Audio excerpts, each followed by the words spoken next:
Mesdames, Messieurs, bonsoir et bienvenue dans ce nouveau contenu. À quelques minutes seulement de la rencontre Cameroun-Nigeria, nous revenons sur les probabilités sur cette rencontre, la classement 11 types de Rigobert Sambana, et on en parle avec notre consultant Juan Ikoba. Bonsoir Juan Ikoba, comment tu vas? Bonsoir Magic, je vais très bien, et toi?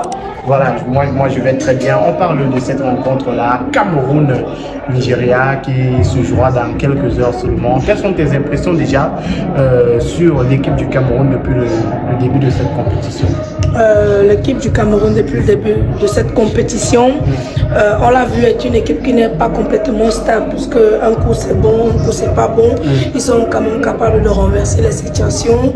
On les a vus plusieurs fois relever le moral, notamment face au Sénégal, quand c'était 2-0. Ils ont eu le moral très haut. Ils sont revenus 2-1 avant d'être crucifiés par Sadio Mané.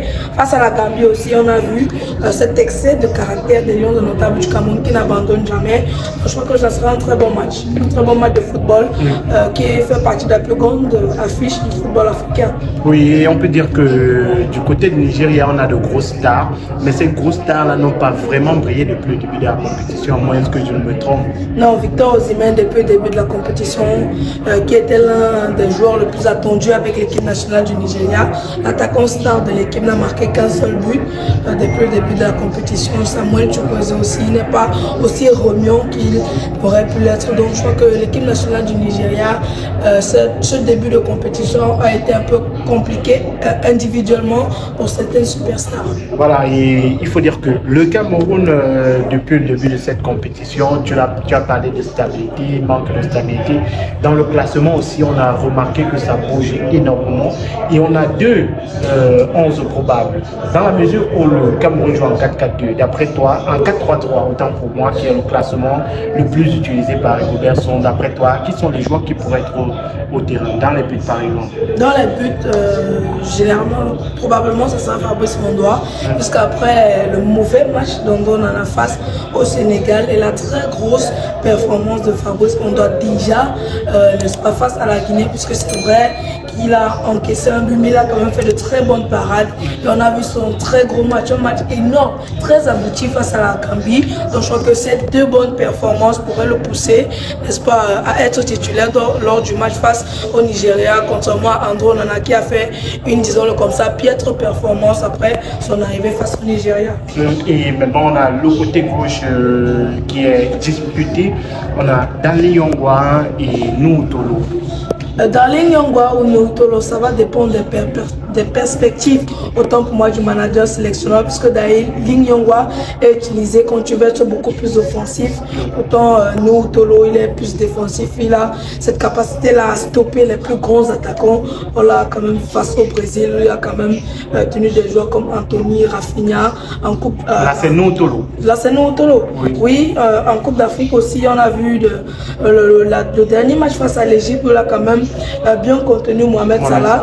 Donc Nuhu Tolo est un très bon défenseur qui sait stopper les meilleurs joueurs. Pendant ce temps, Danley Yongwa est un joueur qui fait tout l'inverse de Nuhu Tolo, c'est-à-dire que Danley Yongwa est capable de prendre le ballon, n'est-ce pas, en défense et se retrouver dans l'attaque. Il fait beaucoup de débordements, ce qui aide les ailiers. Donc ça dépendra. Nuhu Tolo, si le Cameroun va être beaucoup plus défensif, puisqu'on a quand même un Samuel Chukwueze qui est un très bon joueur, très technique, hyper rapide. Quand on voit que Danley Yongwa c'est un joueur qui monte beaucoup et que bon, il est aussi très rapide, mais certainement pas que Samuel ça peut payer cash dans les contre-attaques. Ça peut payer cash dans les contre-attaques, comme tu as dit tantôt, pourtant avec un Nuhu Tolo dans cette solidité défensive là, et il sera bien sûr capable de, autant pour moi, de stopper Samuel Chukwueze. Donc si Cameroun va être très offensif, ils mettront probablement Danley Yongwa, mais si la méthode défensive est utilisée, je crois que c'est Nuhu Tolo qui sera titulaire. Et dans l'axe, on aura certainement la paire Christopher Wu, Jean-Charles Castellitto, oui, qui sont la deux paires la paire la plus solide depuis le début. Qui s'est plus imposée, puisque lors du premier match, on a un peu, disons-le comme ça, on a inclus Harold Mukudi, mais on a vu que ça ne coulissait pas tellement, ils ne s'entendaient pas trop. Donc on est revenu au système normal avec Jean-Charles Castelletto et Christopher Wu, les deux qui jouent dans le championnat français respectivement à Rennes et au FC Nantes pour les deux. Donc ils s'entendent très bien. Ça fait déjà pas mal de temps qu'ils sont dans cette défense, notamment dû à l'absence ces derniers temps, si on peut dire comme ça, de départ de Gade Gadui et de comment il s'appelle, Jean-Nicolas Nkoulou. Donc ces deux défenseurs-là se sont affirmés comme les deux maillons forts de la défense camerounaise. À droite, on a Enzo Tchato qui a en quelque sorte élu domicile depuis la deuxième rencontre des Lions Indomptables. D'après toi, il pourrait être aligné. Est-il rassurant pour ce côté-là? Enzo Tchato, on l'a beaucoup vu en difficulté face à la Gambie quand même. Mais je crois que le Cameroun n'a pas d'autre alternative que depuis l'absence de Faye Collins. Faye Collins, le Cameroun avait un temps essayé de varier avec Malcolm Bokole, mais Malcolm Bokole ne s'est pas imposé avec l'équipe nationale. Ou encore Castelletto qui lors du premier match était utilisé en tant que latéral droit. Il a exercé, il a fait quelques bons sens, mais on l'a vu, il n'était pas aussi à l'aise que ça. Donc Enzo Tchato avec ces alternatives-là, départ de Faye Collins, Malcolm Bokele qui ne s'est pas tellement imposé, est donc venu s'y monter sa place en tant que latéral droit titulaire de l'équipe nationale du Cameroun. Et en termes de rassurance, on peut dire comme ça, il effectue de très bons sens, malgré que face à la Gambie, il était beaucoup en difficulté, notamment grâce à la vitesse, puisqu'il n'est pas aussi rapide que ça. Mais je crois qu'il peut quand même faire le taf face au Nigeria. Dans le milieu du terrain, on a beaucoup de milieux de terrain, mais toi, tu mettras qui? Si tu es sélectionneur, tu mettrais qui? Le milieu de terrain camerounais, pour moi, serait composé déjà de Sambou Anguissa, d'Olivier Cham et puis de Olivier Nkemen. Puisqu'on l'a vu lors du match face au Sénégal, je crois, les Gobert sont insérés, Ivan Neyou, dans son 11 à la récupération, mais ça ne s'est pas tellement passé comme prévu. Pourtant, on a Olivier Nkemen qui est un très bon joueur, un très bon milieu défensif, qui sait bien récupérer les ballons, il sait les grappiller et donner de très bons ballons. Et quand on a Olivier Cham ou Sambou Anguissa qui peut se projeter vers l'avant, je crois que ça peut faire mal. Donc on passe un peu avec un Olivier Nkemen en rôle de sentinelle, c'est-à-dire qu'il joue devant la défense et il récupère les ballons. Il aide beaucoup la défense camerounaise et transmet les ballons à Olivier Cham. On a aussi Olivier Cham qui nous aide beaucoup avec sa qualité de frappe, même si depuis le début de la compétition ça n'a pas souri, mais on a quand même vu beaucoup revenir les défenses, une très grosse puissance de frappe. Donc je crois que lui, Olivier Cham avec Sambou Anguissa qui a été beaucoup critiqué depuis le début de la compétition, mais lors du match face à la Gambie, il s'est quand même, comment on peut le dire comme ça, il a haussé le niveau par rapport aux deux autres matchs. Donc je crois que ce serait le trio du milieu de terrain, Olivier Nkemen, Sambou Anguissa, Olivier Cham. Georges Kevin-Koudou certainement du côté gauche de l'attaque, et à droite c'est vrai qu'on n'est pas encore rassuré. On a sur le banc de touche, on a Mominga Manu, on a Clinton J, on a même Franck Magri qui a été utilisé de ce côté-là. Toi tu préfères qui est à ce poste-là, le côté droit de l'attaque? Le côté droit de l'attaque, sérieusement, depuis le départ de Bassongok à l'équipe nationale du Cameroun, le côté droit de l'attaque, un côté qui est stérile avec l'équipe nationale du Cameroun. On a eu Brian Bemou quand même.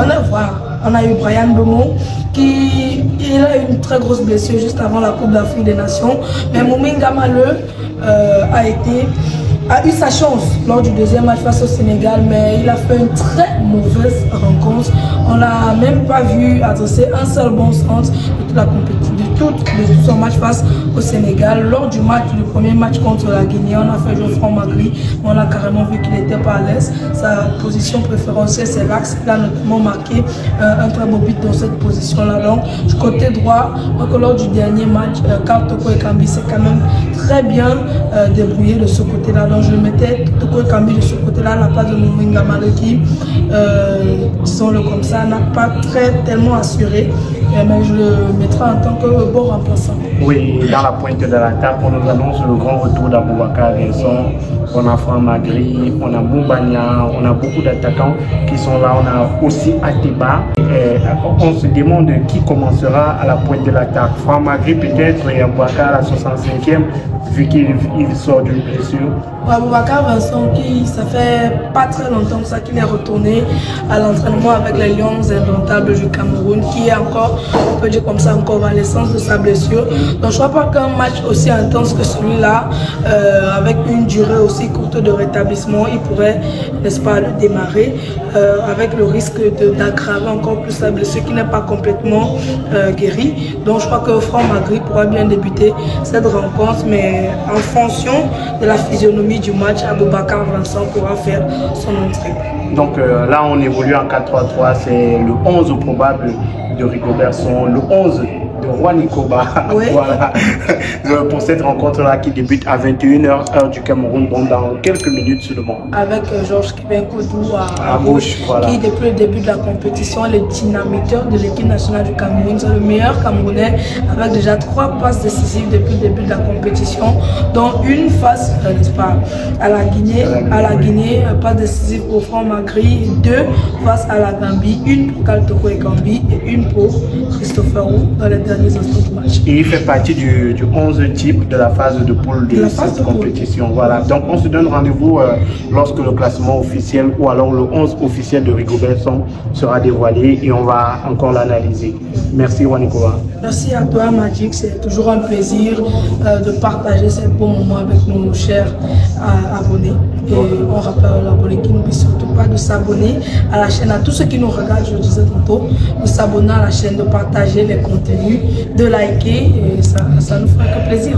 Ok, au revoir et dans quelques instants.